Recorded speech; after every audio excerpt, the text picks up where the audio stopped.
he was a fearless, he was a fearless performer. Jackie Gleason was a big fat man who was not afraid to move his body around the stage. It's the same thing with Lucille Ball. Lucille Ball was a beautiful, really a beautiful woman who was not afraid to blacken her teeth and look like a clown and look like a hobo. And you have to get out of your comfort zone if you're going to be a performer. And Gleason, he used that big fat body as he danced and he twirled and he was hysterical. And exactly. And same thing with Lucille Ball, where she was. Lucille Ball is my woman, and she's my idol. Yeah, I've got an original painting of her over my bed. This is why Charlize Theron. That's why Charlize Theron, I think, more than anything, impressed everybody, because Charlize Theron is a beautiful woman who consciously took the role of a very ugly, psychopathic. I'll never forget that. How did she do that? It was an amazing transformation when she became that great actress. Wow, that was unbelievable. And she should hang her hat on that. I remember when Lucy was doing that play and she was a gypsy and she would go, "I am the queen of the gypsies," and she just looked horrid. And she would say, That's right. I was just thinking of that. This marriage can never take place because it means nothing but tragedy for everyone. And Ethel was the pretty one, and she would, and the ladies would out sing her. The old ladies, she would go, "I took an eye of a newt," and they'd all sing, and she'd go, "It's my song." Yeah, that's right. Yeah. Oh my God, that was funny. Of course, a lot of that was the writing. Oh yeah. And Desi Arnaz knew. Desi Arnaz used to say, if we lose her, she tripped over a cable one day on the set, and he said to somebody, amigo, because he called everybody amigo, he said, if we lose her, we lose the whole show. He knew that she was it. Well, so did Sonny. Knew that Cher. Sonny knew that Cher was the entire, Sonny and Cher conglomerate, and Cher was, even though she was the empire. Exactly. And she even went on to do the Cher show after the Sonny and Cher, which I thought the little episodes they did, like, he was a tramp, a scamp, and a bit of a vamp. That was showing Cher in her brilliance, and she went on to be a great actress after that, if you remember. She won an Oscar, yeah. I'm a big fan of hers. And I love what they said about her. She was on TV pitching some hair care product on like QVC, right?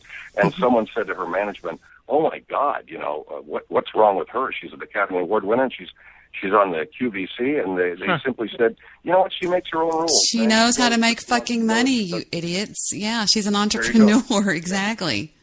I was just in Vegas, and she sold out in Vegas, and those tickets are not cheap at all. Really? When was that? Recently? That was 3 weeks ago. I just got back into Chicago. No shit. Is that seriously? Wow. I mean, she's selling the biggest, like $300 start seats. Wow, cool. What theater was that? I don't know. I didn't get a chance to see it. I just know I saw the billboards as I was getting from the aircraft. Tom Jones is still over there going, "It's not unusual to be loved by anyone." Cher's amazing. She still sounds phenomenal. I wonder if she has her own theater. Everyone's building their own stages now. Like Cirque du Soleil has their own stage there, and I wonder. Celine Dion has one, and Barbara has one. Doesn't Barbara have one? Celine Dion does. I know. Yeah. Yeah. These are the big names. I think they were taking the cue from Branson, Missouri, that had all of those theaters. And Vegas is getting in on the act now. Dollywood. Dollywood was the biggest brainstorm that they ever came up in selling those boobs to make a theme park with hotels. Are you kidding me? They did. I'm serious. Have you ever been there? It's actually pretty wonderful. It's very very nice. I haven't. Is it in Nashville? No, it's not. It's in Branson. It's right there by Eureka Springs. Yeah, it's and right you won't. The ironic thing is you can't see it from the road. It's behind all these trees, and then once you pull in off on a little side road, once you pull in, then you see this grandiose entrance, and it's pretty fantastic. And she's always there. I think that's so cool. Oh, seriously? So now is it an amusement park? Is it like rides? It is an amusement park. It's a theme park. There's shows that are going on. You could walk into her little museum where she grew up and see videotapes and clips of her childhood. Absolutely, seems like the most approachable person. Yeah, it was great. It was a great Well, show. I've heard that about country. I've heard that about country people. I just talked to a guy that was in. I just talked to a dude who's in acoustic design, and he just got back from Nashville. I said, "So what's it like in Nashville?" He said, I said, "What are the?" He said, "The artists are great. The musicians are great. They're chill. They are regular people." He said, "The cutthroat shit is like with the engineers and behind the scenes techs." He goes, "You know how like in Hollywood you got actors?" I go, "Yeah." He says, "In Nashville it's all engineers." Interesting. Well, I know that my biggest country and western star is Hank Williams III, who said, "I put the dick in Dixie and the cunt in country," because he got thrown out.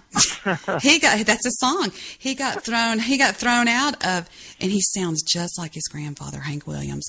But he got thrown out of Nashville because he said that they were all a bunch of bullshit, of the new ones that are all like rock and roll type of country, and he's not like that. So he left. That's the only thing I know about Nashville right now is Hank Williams III. If you've never heard him, I suggest you listen to a cut or two of Hank Williams. I haven't. I heard his grandfather. In fact, I just saw a clip of his grandfather. Your cheating heart. Yeah, but his name is Hank III. He is the son of Hank Williams II, obviously. Bocephus had a boy, right, and he's as wild as a freaking March hare and told Nashville to kiss his ass. And if you listen to I Put the Dick in Dixie, that's where he talks about how he basically told Nashville to stick it up their ass, and he left. So, yeah, there you go. Love it. You gotta admire anybody. I admire him keeping it interesting. Let me put it that way. Oh, he's great. That's why Kinky Friedman came out with "Sit on." That's why Kinky Friedman came out with "Sit on My Face, Stevie Nicks," which was pretty bold for this.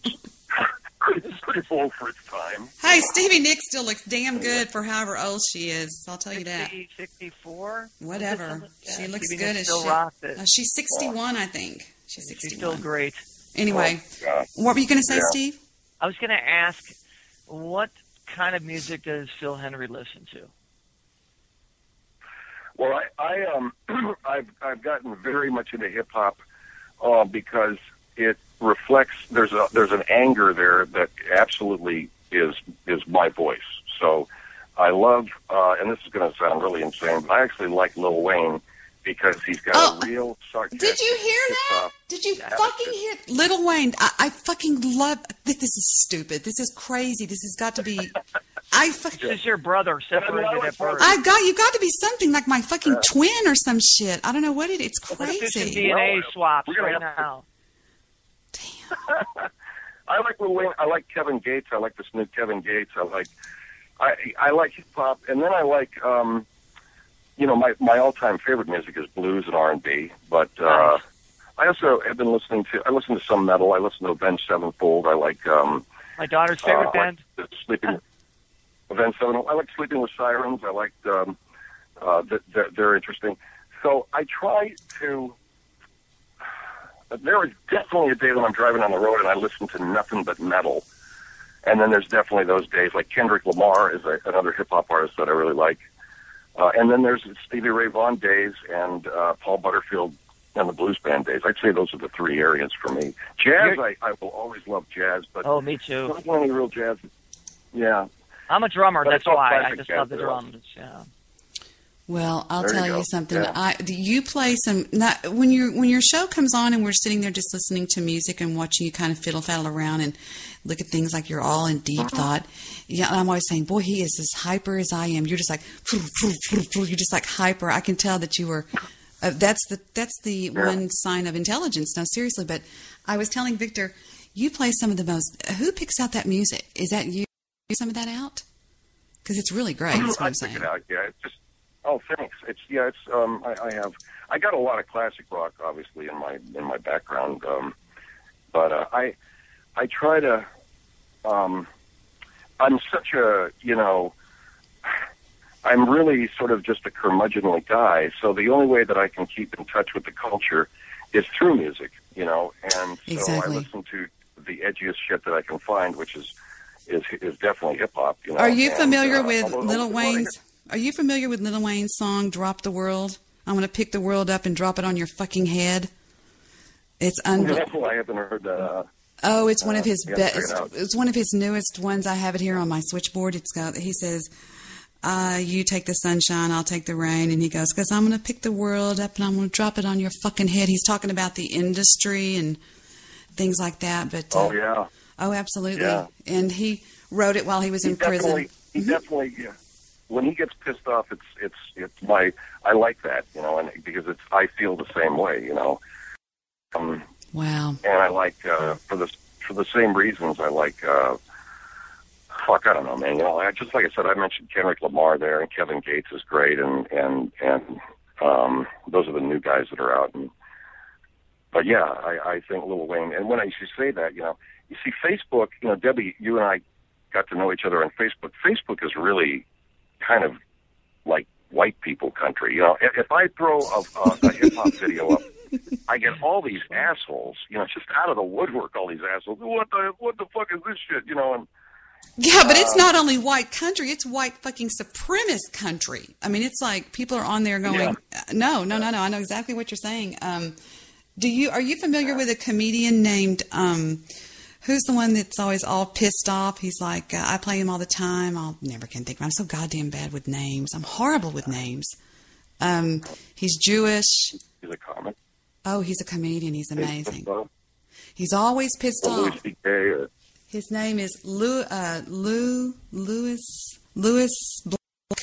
Black. Louis C.K. Oh, Louis Black. Yeah. Uh-huh. Louis Black. Got it. Victor just walked in. My producer goes, Louis Black. Yeah, he gets real. All three of us got it at the exact same time. He always gets really, really, really mad. He does a bit about the Old Testament. He goes, "That's our fucking book. You don't get to preach out of it, you Christians." But you would love him. He reminds me a lot of. I like him a lot. I check him out sometimes. Louis Black. He's fine. I can't believe you haven't heard of him. I will. I got to. Absolutely. Yeah, I have to. Yeah. When I haven't listened. Steve, shut the fuck up. You're talking over Phil fucking Hendrie. Shut up. No, it's okay. No, it's all right. I just want to say I don't listen to a lot of. One of the things I don't do, and this sounds really weird, but I don't listen to comics because I don't want my point of view polluted. You know what I'm saying? It's not because I don't like them. It's not because I don't think they're funny. I think they're all brilliant and wonderful, and there's some guys I can't resist laughing at, but I try to avoid it because I don't want to be influenced by it.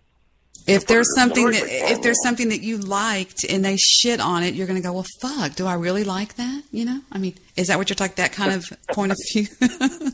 No, I don't. I just don't want to start doing somebody else's act.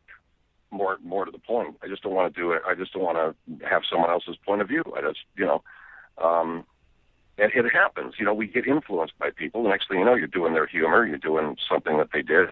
I don't like derivative shit. I try to be as original as I can. I realize it's sometimes an impossible thing. Well, now here's the fucking beauty of my admiration for you, Mr. Henry, is that I was not aware of I've always heard your name because I've been in radio, but I was not aware I never really dug my teeth into your program until about a good year and a half ago. Well, probably more like a year and a half ago, maybe 2 years. But anyway, and I was already doing what you do. And that was why a friend of mine named Jewish Producer called me. He said, Debbie, you've got to listen to Phil Hendrie. And I was like, okay, you've got to listen to him. It's just unbelievable. He does what you're doing. And I was like, no shit. Mm-hmm. And when I listened, I thought, oh my God, because there's many times I'll call out. I have a switchboard operator I call Matilda Blankets. Matilda Blankets was a troll. Mm-hmm. That led a troll war against me, and I took them down in one night, and I made Matilda my bitch. And I'll yell at Matilda, and I'll say, Matilda, take the goddamn call, and then I'll say, fuck you, and I'll throw my voice out, and I've done that, Mr. Henry, long before. Mm-hmm, well, see, the thing that I was doing before that, is I was chumping callers. I was playing a character on the phone, and callers would call thinking it was a real person and talk to that character. Mm-hmm. And I did that for good, almost 16 years. And then I, went to Talk Radio Network, which was a complete fucking disaster of a company.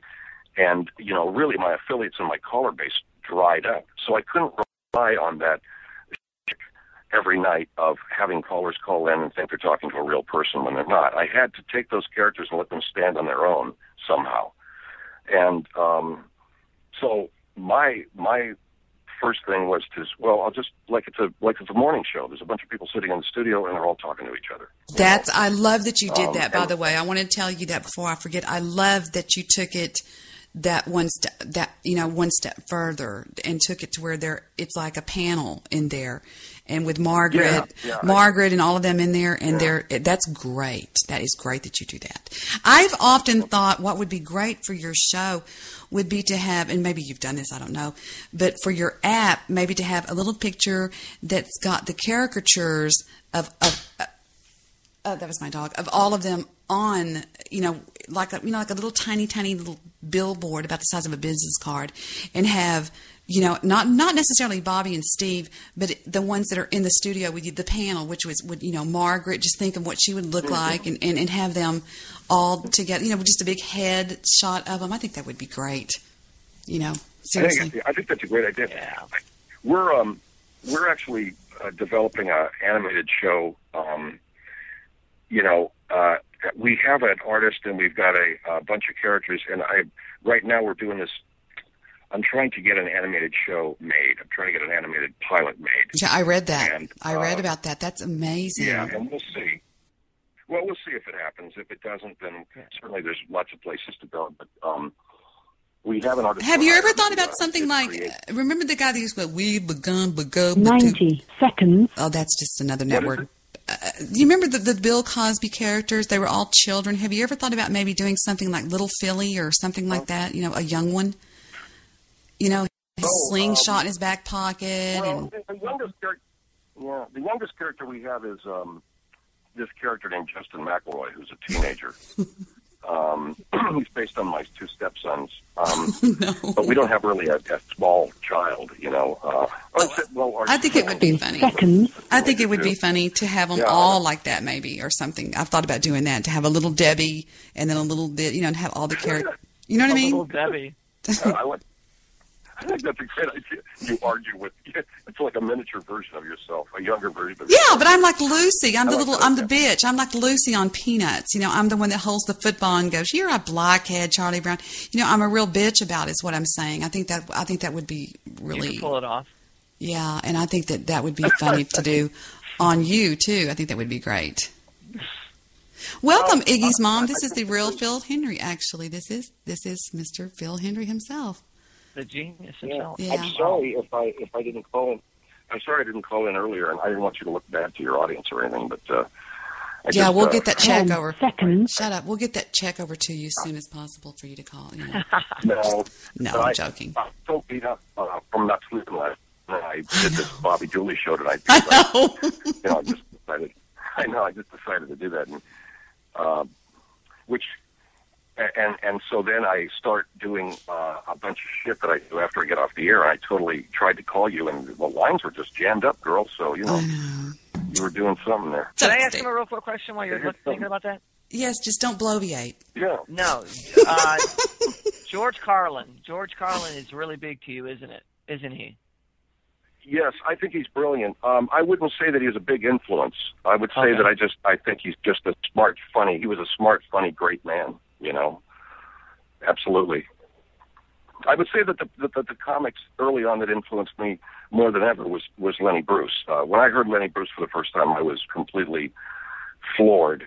And he did what I loved, which is he carried on those sort of Socratic conversations with himself on stage, and and then of course the characterizations of Jackie Gleason. And my earliest comic influence was Laurel and Hardy, because Laurel and Hardy to me were like the first method comics. They were real. They were they were absolutely real. They were very real, man. They were not. There was nothing about them that was stagey. There was nothing about them that was broad. Yeah, they did broad humor, but they were real characters. They were real guys, and very believable. And as whatever. Exactly. Yeah. And a lot of pathos there, and good acting. I don't think anybody's ever going to say, "Wow, Oliver Hardy, what a great actor," but he was, and so was Stan Laurel. They there were times when you could just see it. So, and then of course, they knew the things that they invented, the slow burn, using the camera as an extra character to sort of bounce off of. Very, very right. Yeah. Yeah, a lot of stuff that they did that they pioneered that I like. A lot of people were Marx Brothers. I wasn't. I was a Laurel and Hardy guy. So I don't know. Nothing they ever did was boring or in distaste. It was just always brilliant. Always made you wanting more. Oh yeah.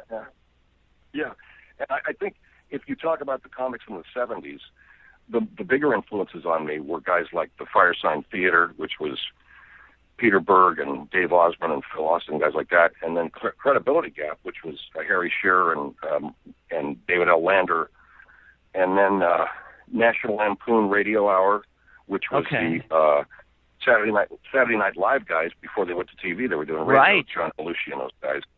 Yeah, and then of course Saturday Night Live. You couldn't help but be totally blown away by what they were doing.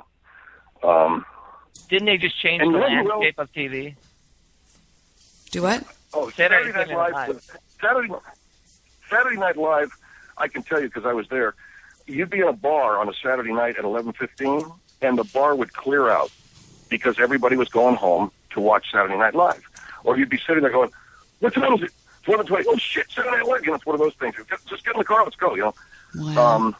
So it was every bit as important as that. The other guy that I absolutely idolized, but then of more current memory, and the guy I really idolized was John Ritter, who I think was like one of the funniest motherfuckers I ever saw in my life. Definitely. You know what I'm saying? And people didn't know the brilliance that was John Ritter, but he was insane. I loved John Ritter. It was so sad the day he died. I totally agree. Did you see Sling Blade? Well, of course I saw Sling Blade. I could not believe he played that character. Do you remember?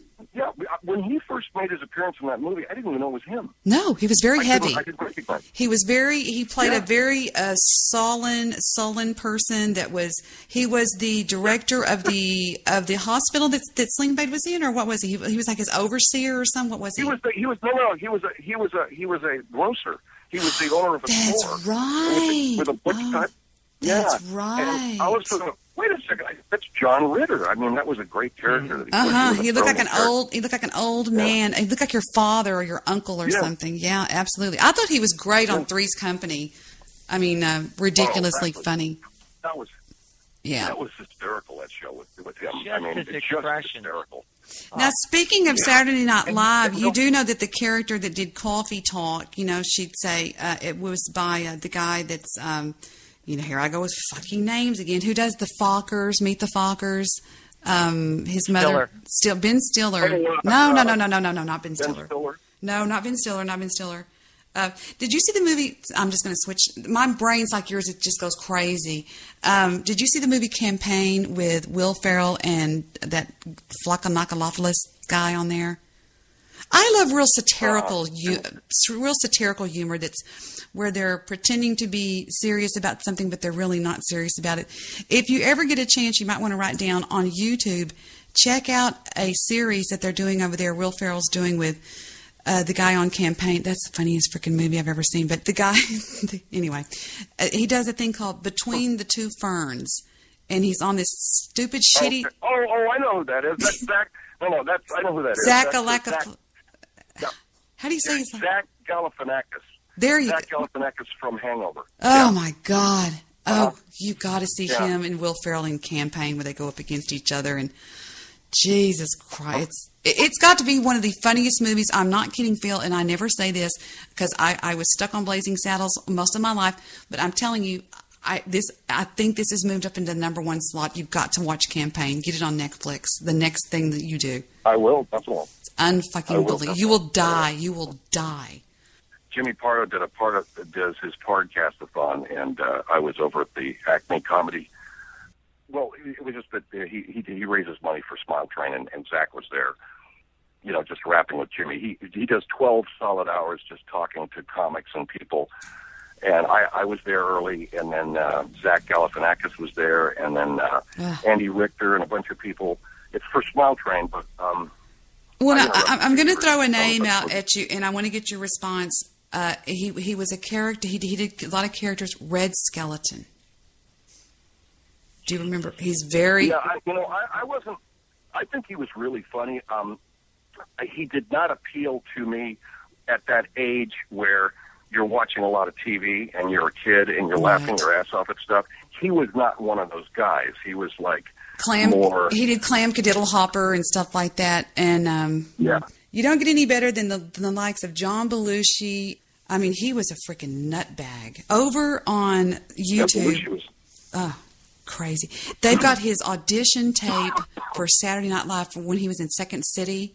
He does, of course, he goes into, I could have been a contender, I could have been Senator Cullion, Governor Cullion. He goes into all that. It's really great, and I think that's just a really waste of a life when John Belushi died. Oh, yeah. Absolutely. Well, what are you going to do? I'm sorry, I swallowed like a whole bottle of water in one gulp, so it's. I've seen you down. Is it a Dr. Pepper? What? I can't really see what you're drinking. I've seen you down a 12-ounce Diet Pepsi. That's what it is. Mm-hmm. I drink caffeine-free Pepsi. Yeah, I don't need caffeine. I gotta have something because I've been on doing this diet, and I have to have something to enjoy. It'd be good for ratings, but don't die on the show. Yeah, you're losing a lot of weight. What diet are you on? Do you have to jump around in the shower to get wet, or what? No, I'm just counting calories. That's all. Just counting. I was 306 pounds. And, I know. I saw you. It was ridiculous. Yeah. So I just said, you know what, Henry, you're just going to start counting calories. Well, it gets hard. It gets hard on your body. It gets hard on your knees, and gets hard on your ankle. I mean, it gets hard trying to carry, two sparklet bottles of water around with you all the time. I've never been heavy. I've never been heavy. Of course, I'm still the slim, gorgeous, tan, long legs, blonde, just absolutely fucking scary to look at. It scares me, yeah. As my brother would say, I can't believe she's my fucking sister. The fact that you and I are so much alike, too. The fact that you and I are so much alike, and yet I was fat and you're skinny. How did that happen? Yeah, I used to drink Nutriment to try to gain weight. I did. I swear to God. I know how I got fat. How did you get fat? I got fat eating donuts. I got fat eating hamburgers and donuts. That's how I got fat, I got fat. My girlfriend and I would go out at 4 a.m. because, I get off the air late, and she was a night owl. So we're hanging around here at 4 a.m., and suddenly we go, let's go get a big box of Spud Nuts donuts. Okay. So at 4 o'clock in the morning, we run down the street and cold milk. A big box of donuts. Cold milk. What about Steak and Shake? Do y'all have Steak and Shake where you live? I got that tonight during my program. We do not. Oh, it's unbelievable. I remember Steak and Shake in Orlando, but we don't have that. No, we've got regular old. We got local places here. We have In-N-Out Burger, and we have a surf. I live on the beach here, so we've got Daddy O's, which is a burger place. The guy sells burgers the shape of hero sandwiches. They're long hamburgers. You ever seen anything like that? No, that sounds good. Oh, they're fantastic, man. I love them. Yeah. Yeah. That sounds scary. Daddy O, and then we have Quincy Street down here, and. I like this beach because it's a good old California beach. It's not OC. It's VC. It's Ventura County, so it's pretty serious surfer country. And well, you sound happy. You sound content. I love the fuck out of you. I cannot believe you called into my show. I love you to death, and you're it as far as I'm concerned. Yeah, you're amazing, man. What an honor to have you. Well, exactly. Oh, you guys are sweet. I appreciate it very much. I mean, I hope we can Well, all, Steve's nothing. I'm the talent. I'm the fucking talent, okay? Steve's really he's just there. No, I'm joking. I'm a spot on the wall. I have this dream of, hosting a big, party in Mexico, and inviting all my favorite people in the business down there and party on the beach. Down around, like at the one and only Palmilla or someplace like that. Honey, fuel the jet. Fuel the jet, baby. We might be going into Mexico. I'm booking my flight. You guys, you guys are close, so absolutely. I'll be the hot blonde. All right. Okay. Cool. You'll be the hot blonde. I'll be the hot redhead. Anyway. So and we can, like, if you have the app going by then, man, we can do our shows from down there because it won't matter. We can do it anywhere. I did a drunk history 2 days ago, which is a show on Comedy Central where you get drunk and you talk about your favorite history story. And I brought a bottle of Don Julio Añejo. I saw that. And I drank. Did you see the picture? Yeah, I saw it. Well, I can't wait to see it. I'm telling you, I hope and pray that I don't look too drunk, but I got fucked up, man. When is that going to air? Yeah. Well, I don't know. I'll find out, and believe me, I'll let you guys know. I don't know when it will, but had a great time, and Derek is a good man, and it's an interesting show. It's, bringing history to the people. I so love what it. time is it? I think I have to feed the I got to go get the cat or something. I've got to let Gunner out. I've got a 400-pound Labrador Retriever that needs to go out and go potty. His name is Gunner. And Phil, it's been great. I can't say thank you enough. You've got our number, or you've got my number, our number here, and we know how to get in touch with you. And if I come up with anything, I'll let you know, and you come up with anything, you let Steve know. No, I'm joking. Okay. Phil Henry, thank you so much. Thank you very much. What an honor. What an honor. Thank you. Goodbye, sir. Thank you. Guys. Bye-bye. Bye-bye. Bye-bye. What the fuck? Can you believe that? Phil Henry, wow. Isn't that great? He's just he's adorable. I love him. He is. He is. Iggy's mom is listening on Spreaker.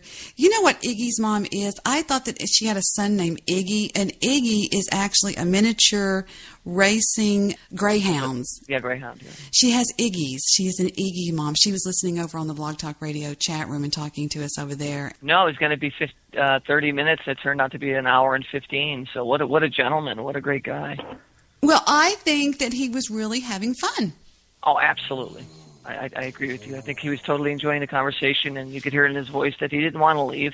So you two were separated at birth. I'm going to do a DNA test. Everything that I did or everything that I liked, he liked, or what, vice versa. Or you guys have it done at separate times in your life. Yes, I was going, and I knew he was thinking, oh, she's just saying that, until finally, I think after a while, exactly.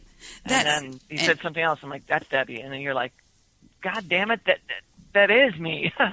But you know something? I've got to really turn up the volume, turn up the heat a little bit, because when he started mentioning possibly getting on an app with him, I thought that would be great. Well, for him and for me both, because I wouldn't say that I mimic him, but there are times that, and I was doing, you know how long I've been doing Carol from Blog Talk. This is Carol from Blog Talk Radio.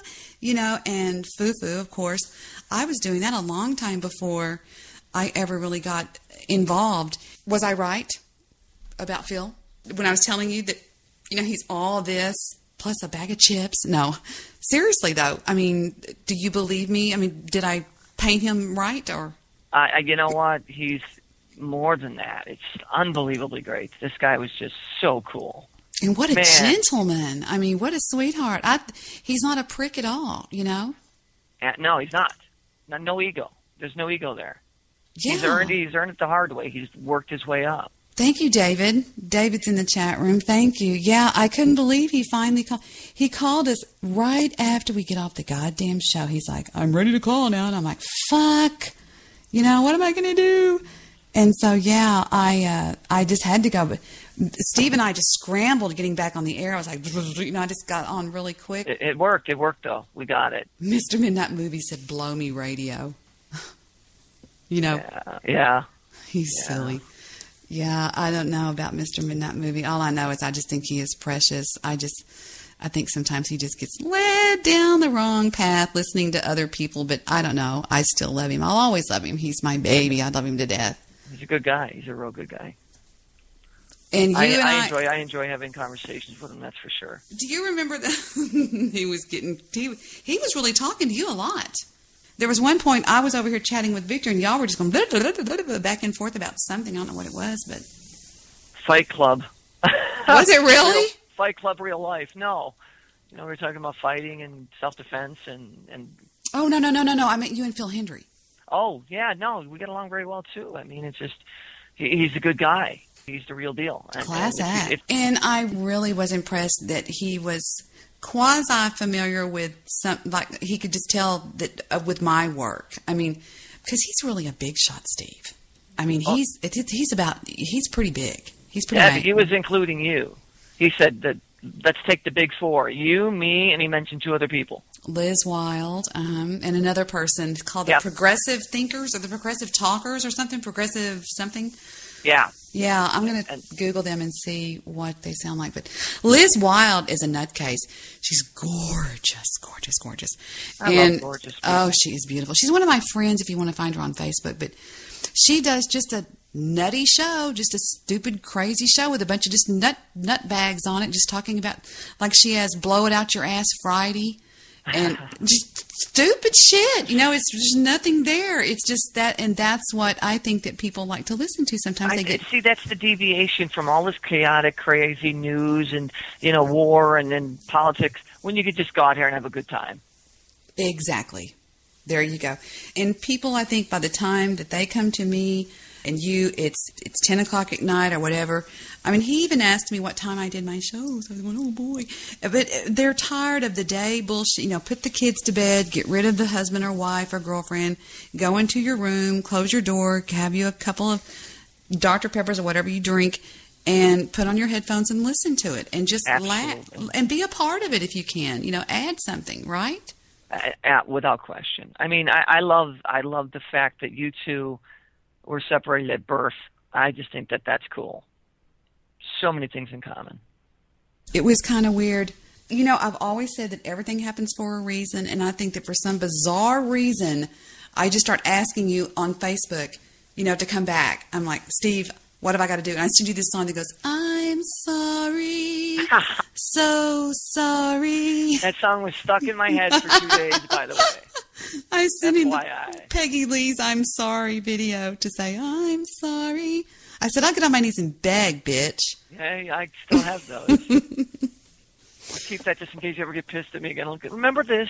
You can send it back. You can send it back to me. Exactly. Well, let's get off the phone and do something else. Go get something to eat, stretch our legs, and go lay down or watch a movie. And like I said, if you haven't seen Campaign. All right. Well, I just want to thank you for that experience. It was a lot of fun. I'll see you guys next time. Thank you for listening. All right. Love you all. Good night to everybody. Love you, David. Love everybody. And I will see you next time. This is Debbie and Stephen saying good night. And good night for NBC News.